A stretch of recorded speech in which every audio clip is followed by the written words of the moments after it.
In the late 1970s, the FBI had a problem. They were chasing shadows.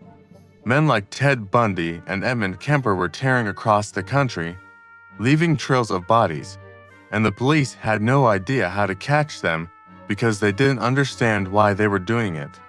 At the time, serial killers weren't even called that. They were just seen as monsters. But to agents, John Douglas and Robert Ressler believed there was a logic to the madness. They decided to do the unthinkable. They walked into maximum security prisons to sit face to face with the world's most dangerous men. They interviewed exactly 36 murderers.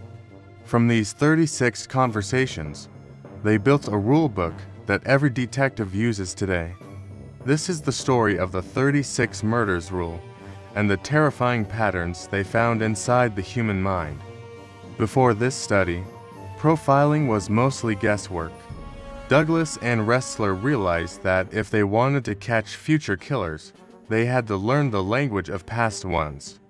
The group of 36 wasn't random. They chose 25 serial killers and 11 sexual murderers. Some were quiet and unassuming.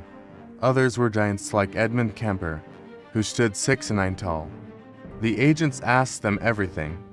What were their childhoods like? What were they thinking minutes before a crime? What did they do with the trophies they took? They discovered something chilling. Even though these men came from different states, they almost all shared 3 specific childhood traits. These are now known as the McDonald Triad: animal cruelty, fire setting, and bedwetting past a certain age. This is where the rule of 36 becomes a tool.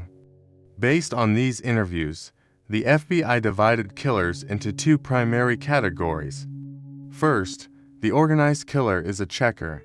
They are socially competent, often married, and highly intelligent. They plan their crimes for weeks, bringing their own weapons and taking them when they leave. Think of Ted Bundy. He was a law student. Bundy used a fake cast on his arm to gain sympathy. He was organized. Then, there is the disorganized killer.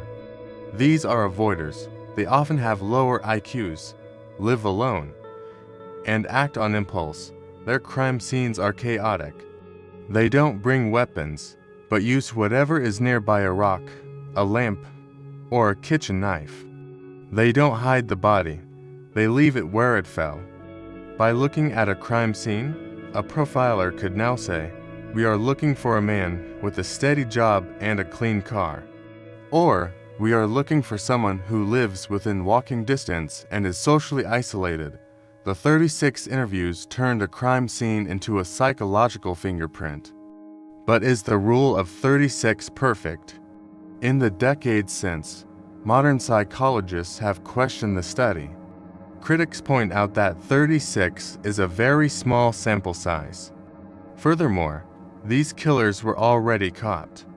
They were the losers in the criminal world because they failed to stay hidden. What about the ones who never did? Are they a different category entirely? Today, we use the mixed category. Most killers don't fit perfectly into a box. They might start disorganized and become organized as they learn, or they might start organized and become chaotic as their mental state declines. Despite the criticisms, the 36 murders rule changed everything. It took evil out of the realm of the supernatural and put it under a microscope. It taught us that behavior reflects personality. Every time you watch a show like Mindhunter or Criminal Minds, you are seeing the legacy of those original 36 interviews.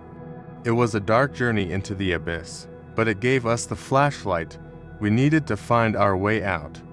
The question remains, as our understanding of psychology evolves, what new patterns are we missing? What will the next 36 killers teach us about the dark corners of the human mind?